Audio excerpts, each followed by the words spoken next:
আসসালামু আলাইকুম শিক্ষার্থীবৃন্দ, আশা করি তোমরা সবাই ভালো আছো। আজকের অনলাইন ক্লাসে তোমাদেরকে স্বাগত জানাচ্ছি। আমি নাসির আহমেদ। আজকে আমার ক্লাসটি হচ্ছে নবম শ্রেণীর পদার্থবিজ্ঞান পঞ্চম অধ্যায়ের তৃতীয় ক্লাস। তোমাদেরকে এর আগে আমি চাপ, ঘনত্ব এবং প্লবতা সম্পর্কিত যে থিওরি ক্লাস দিয়েছি তার উপর ভিত্তি করে আজকের অবজেক্টিভ ক্লাসটি আমি নিব। তোমরা খুব ভালোভাবে ক্লাসটি দেখবে, তাহলে তোমরা সামনে যে তোমাদের অনলাইন এক্সাম আছে সেই এক্সামটি ভালোভাবে দিতে পারবে। তো চলো আর দেরি না করে আমরা ক্লাসটি শুরু করি। আমার প্রথম অবজেক্টিভ হচ্ছে তরলে নিমজ্জিত কোনো বস্তু ওজন হারায় কেন। 1 নম্বর, তরলে নিমজ্জিত কোনো বস্তু ওজন কেন হারায়? ওজন হারায় কেন? আমরা জানি যে কোনো একটি বস্তুকে তরল অথবা বায়বীয় পদার্থকে আংশিক এবং সম্পূর্ণ নিমজ্জিত করলে বস্তুটি কিছু ওজন হারায়।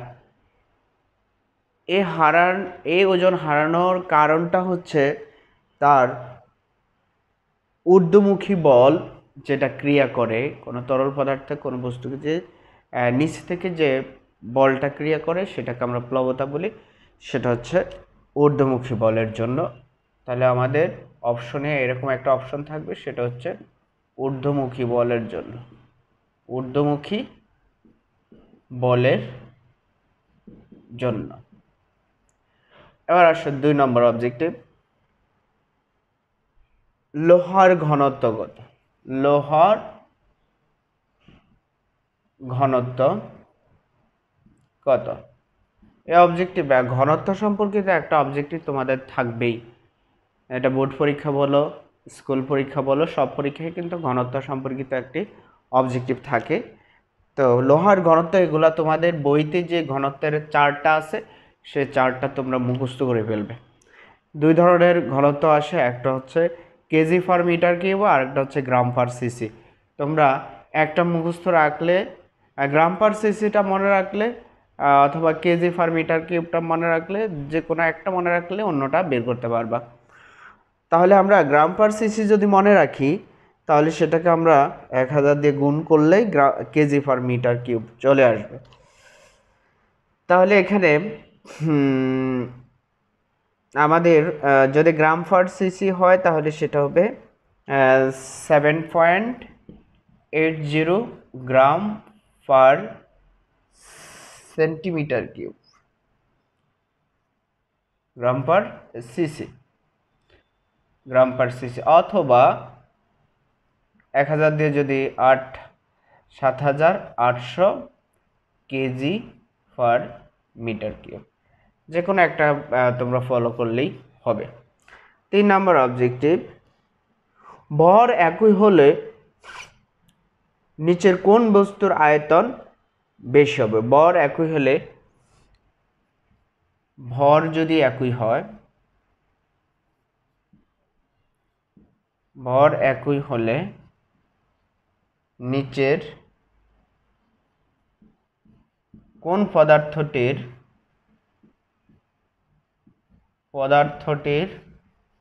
আয়তন বেশি হবে? বেশি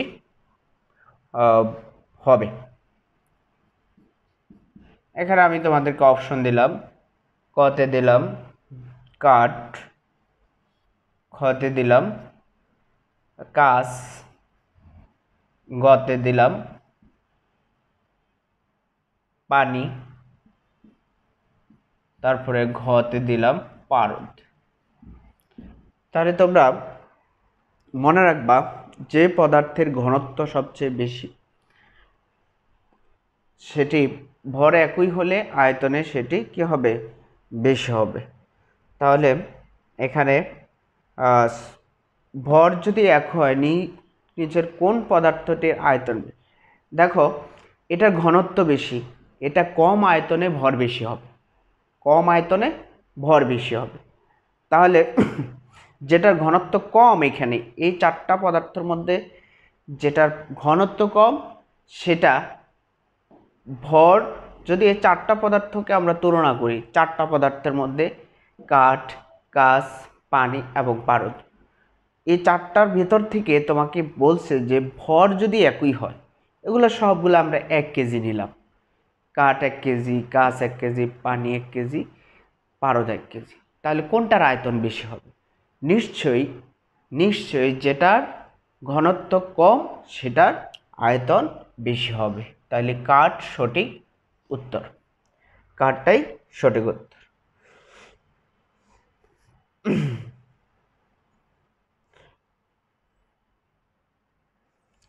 তাহলে আমরা 3 নম্বর নিয়ে নিলাম, কারণ আমরা এই প্রশ্নটা হচ্ছে রো ইজ ইকুয়াল টু কি এম বাই ভি।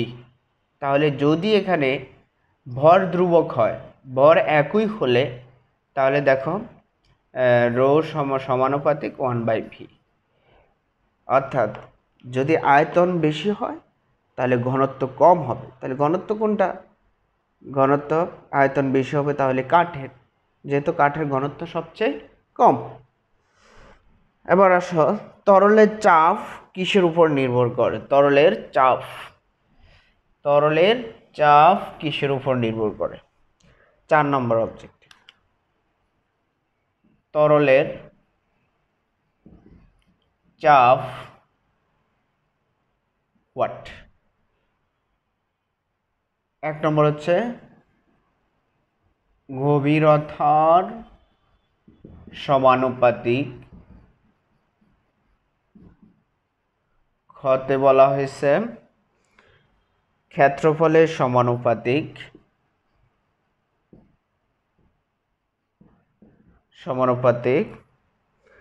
তারপরে গতে বলা হচ্ছে ঘনত্বের ব্যস্তানুপাতিক,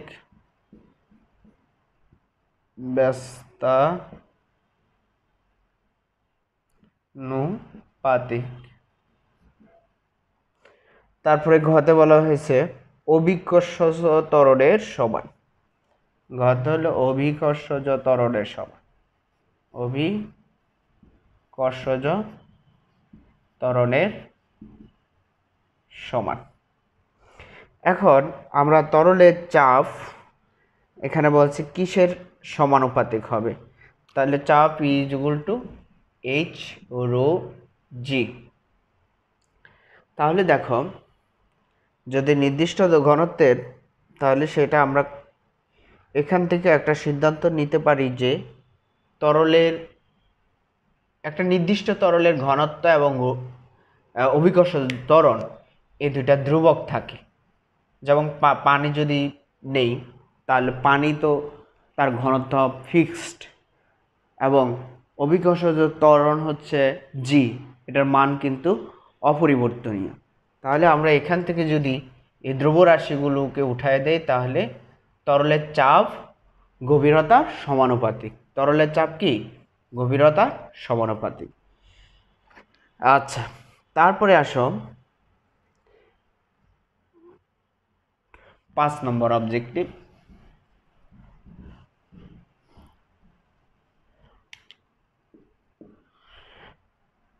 পানির উপরিতল থেকে একই গভীরতায় কোন জলাশয়ের পানির চাপ বেশি অনুভূত হবে?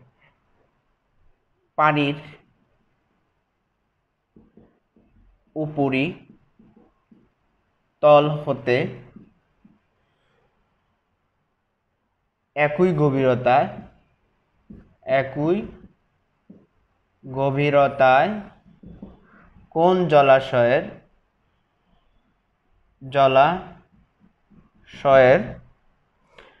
জলাশয়ে বেশি চাপ অনুভূত হবে? বেশি চাপ অনুভূত হবে। আচ্ছা, এখানে আমি যদি অপশন দেই, কতে বলা হয়েছে পুকুর, খতে বলা হয়েছে নদী, গতে বলা হয়েছে সমুদ্র, তারপরে ঘতে বলা হয়েছে হাওর। তাহলে আমরা দেখি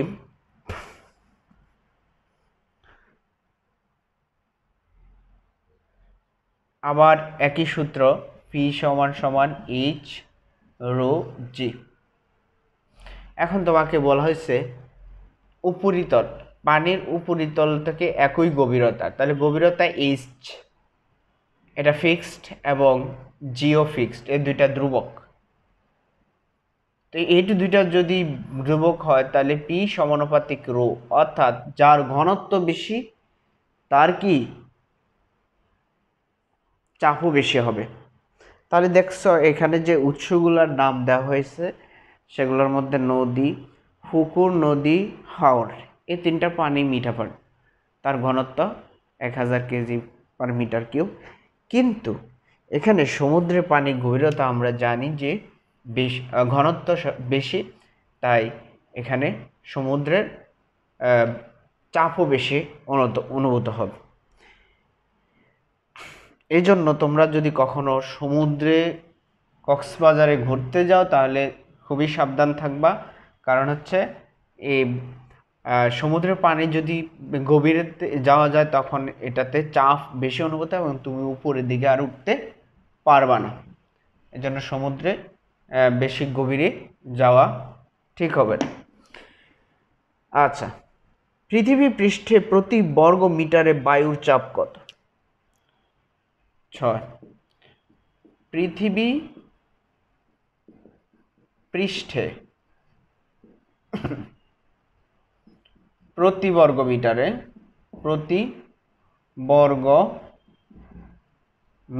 বায়ুর চাপ কত? খুবই গুরুত্বপূর্ণ একটা অবজেক্টিভ। বায়ুর চাপ কত?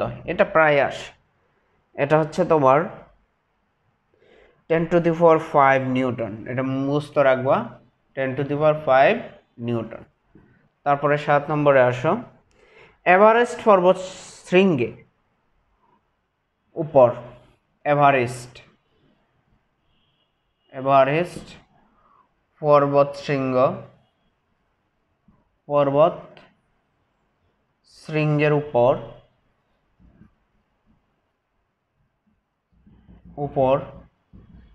বায়ুর চাপ কত?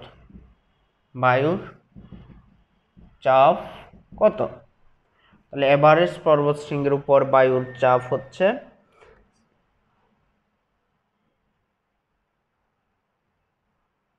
22.8 সেন্টিমিটার পারদ-চাপ। 22.8 সেন্টিমিটার পারদ-চাপ। পৃথিবী পৃষ্ঠে যেটা 76 সেন্টিমিটার পারদ-চাপ, সেটা এভারেস্টের উপরে সেটা হচ্ছে 22.8। এটা পৃথিবীর প্রায় 30%, পৃথিবী পৃষ্ঠের 30%, এজন্য এটা 22.8 সেন্টিমিটার পারদ-চাপ। এবার আসো, ব্যারোমিটারে যদি পারদের উচ্চতা ধীরে ধীরে বাড়ে তাহলে নিচের কোনটি ঘটবে? খুবই গুরুত্বপূর্ণ। আমরা জানি যে ব্যারোমিটার হচ্ছে বায়ু চাপ মাপার একটা যন্ত্র। বায়ুর চাপ মাপার যন্ত্র হলো ব্যারোমিটার। ব্যারোমিটারে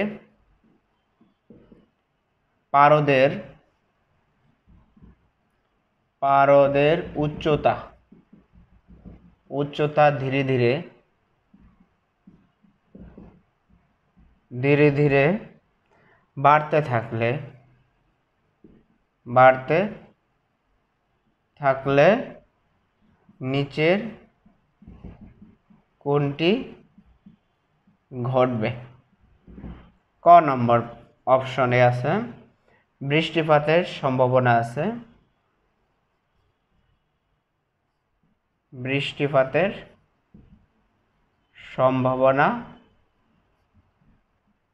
আছে, খ নম্বর অপশনে ঝড়ের সম্ভাবনা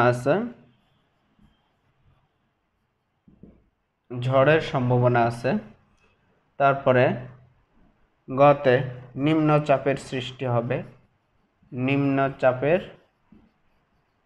সৃষ্টি হবে, তারপরে ঘতে বলা হয়েছে আবহাওয়া শুষ্ক এবং পরিষ্কার থাকবে। আবহাওয়া আবহাওয়া শুষ্ক এবং পরিষ্কার থাকবে। আচ্ছা, আবহাওয়া শুষ্ক এবং পরিষ্কার। আচ্ছা, ব্যারোমিটারে পারদের চাপ যখন ধীরে ধীরে উপরে উঠতে থাকবে, তাহলে পারদের চাপ পারদের উচ্চতা কখন উপরে ওঠে? যখন বায়ুর চাপ বেশি থাকে, তখন আমাদের আবহাওয়াটা কি থাকবে? শুষ্ক থাকবে এবং কারণ বায়ুমণ্ডলে যদি জলীয় বাষ্পের পরিমাণ কমে যায় তাহলে সেটা চাপ বাড়ে, তাহলে আবহাওয়া শুষ্ক থাকবে এবং পরিষ্কার থাকবে। খুব গুরুত্বপূর্ণ অবজেক্টিভ, ভালোভাবে দেখে নেব। কোনো বস্তুকে স্থির তরলে নিমজ্জিত করলে বস্তুটি যে ওজন লাভ করে, 9 নাম্বার,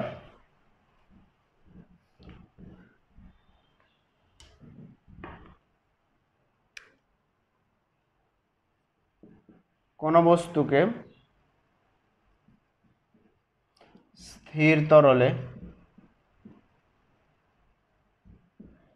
নিমজ্জিত করলে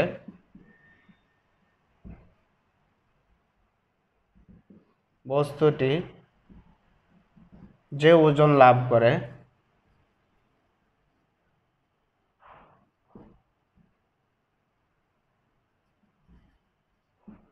এটা কেন করে? তাহলে এই যে ওজনটা, বস্তুটা যখন আমরা একটা তরলে স্থির তরলে নিমজ্জিত করলাম, তাহলে বস্তুর উপরে যে একটা টোটাল, এটাকে লব্ধি ওজন বলতে পারো। কারণ বস্তুটা যখন তরলে নিমজ্জিত হয় তখন নিচের দিকে তার ওজনটা ক্রিয়া করে, আর প্লবতা উপরের দিকে ক্রিয়া করে। তাহলে এটা কেন ঘটে? বস্তুর এখন ওই যে ওজনটা হচ্ছে বস্তুর ওজন এবং বস্তুর ওজন ও প্লবতার পার্থক্যের সমান। তারপরে 10 নম্বরে আসো, স্থির তরলে কোনো বস্তুর কোনো বিন্দুতে চাপ, স্থির তরলের কোনো বস্তুর কোনো বিন্দুতে চাপ,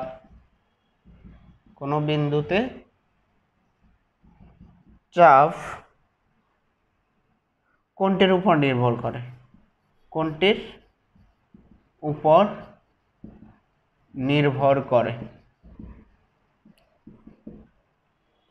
নির্ভর করে? এখানে যদি অপশন হিসেবে আমি দেই, তাহলে তরলের ঘনত্বের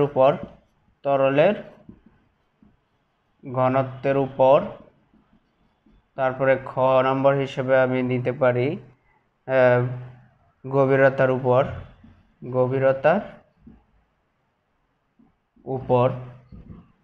তারপরে গ নম্বর অপশন থাকতে পারে পাত্রের ভূমির ক্ষেত্রফলের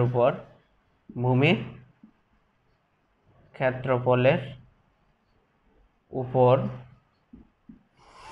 তারপরে অভিকর্ষজ ত্বরণের উপর, ঘ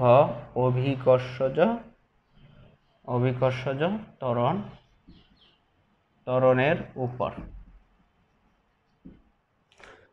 তাহলে এখানে চাপ কিসের উপর নির্ভর করে? তোমরা ইতিমধ্যে জানো যে এখানে অবশ্যই চাপ P = F/A, চাপ P = F/A তরলের ভূমির ক্ষেত্রফলের উপর নির্ভর করে, পাত্রের ভূমির ক্ষেত্রফলের উপর নির্ভর করে। এবার আসো পরবর্তী 11 নম্বর অবজেক্টিভ।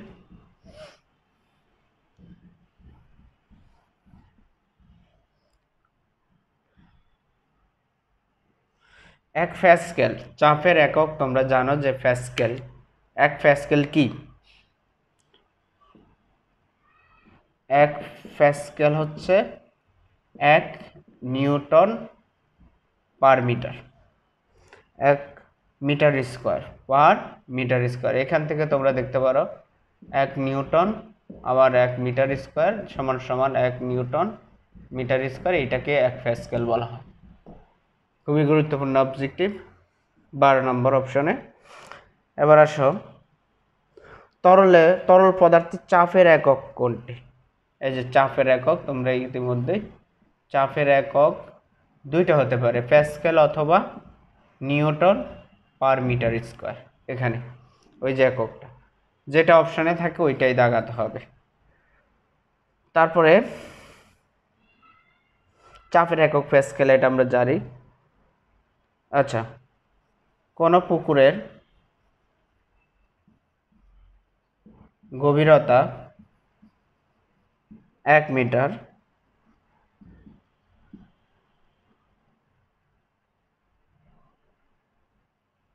তাহলে এর তলদেশে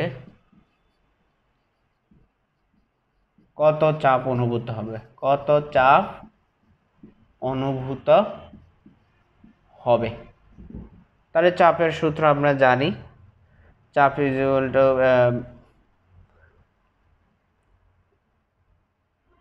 পি সমান সমান এইচ রো জি। তরলের ভিতরে কোনো বিন্দুতে চাপ হচ্ছে এইচ রো জি, তাহলে 1 মিটার হবে এইচ রো হচ্ছে 1000 কেজি পার মিটার কিউব, জি হচ্ছে 9.8 মিটার পার সেকেন্ড স্কোয়ার। তাহলে এটাকে আমরা 9800 প্যাসকেল যদি ক্যালকুলেশন করি, 9800 প্যাসকেল। এবার আসো, নিচের কোনটি প্লবতা? প্লবতার সূত্রটা আমরা জানবো। প্লবতার সূত্র, প্লবতা হচ্ছে ভি রো জি, ভি রো জি। এটা মনেই রাখতে, মুখস্থ করে রাখতে হবে। এটা প্রমাণ অবশ্যই আমি দেখিয়ে দিছি। তারপরে ঘনত্ব মাপার যন্ত্রের নাম কি? ঘনত্ব মাপার যন্ত্রের নাম কি? এটা হচ্ছে অবশ্যই মনে রাখবা, হাইড্রোমিটার। হাইড্রোমিটার। তারপরে 16। আচ্ছা, এবার কোনো বস্তুর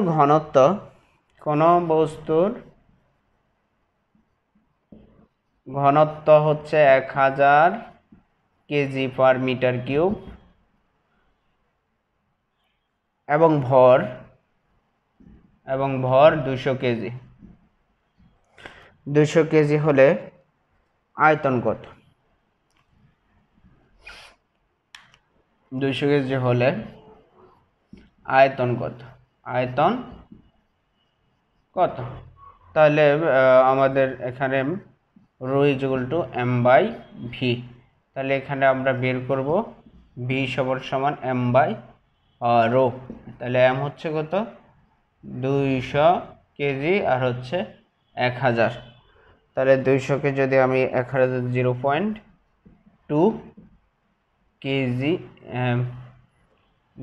এটা হচ্ছে ভি হচ্ছে আয়তন হচ্ছে মিটার কিউব। পানি বরফে পরিণত হলে কি ঘটবে? 17। পানি বরফে পরিণত হলে কি ঘটবে? পানি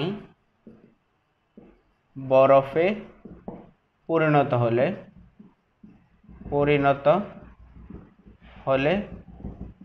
কি ঘটবে? এটা অবশ্যই আয়তন বৃদ্ধি পাবে, আয়তন বেড়ে যাবে, ঘনত্ব কমে যাবে। আয়তন বৃদ্ধি পাবে। 18।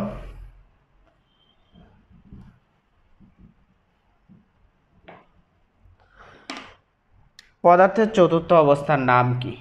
পদার্থের চতুর্থ অবস্থার নাম কি? এটার নাম হচ্ছে প্লাজমা অবস্থা। প্লাজমা।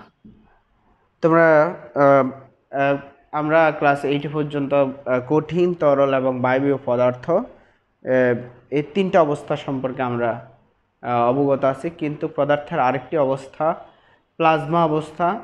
আহ, সেটা হচ্ছে আয়নিত অবস্থা, যেমন সূর্যের আহ, যে গ্যাসীয় অবস্থা, অতিরিক্ত আয়নিত অবস্থা, এটাকে বলা হয় প্লাজমা অবস্থা। তারপর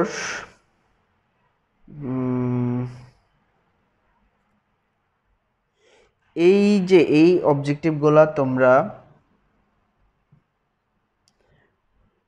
এই কয়টা অবজেক্টিভ আমাদের যে আমি যে পূর্ববর্তী যে 3টা ক্লাস দিয়েছিলাম, 2টা ক্লাস দিয়েছিলাম, ওই 2টা ক্লাসের আলোকে এই 18টা অবজেক্টিভ, এই নিয়মের অবজেক্টিভ যে বাকি অবজেক্টিভগুলো তোমাদের সহায়ক বইগুলোতে থাকে, সেগুলো তোমরা করে নিবে। তো আজকে এই পর্যন্তই আমার ক্লাস।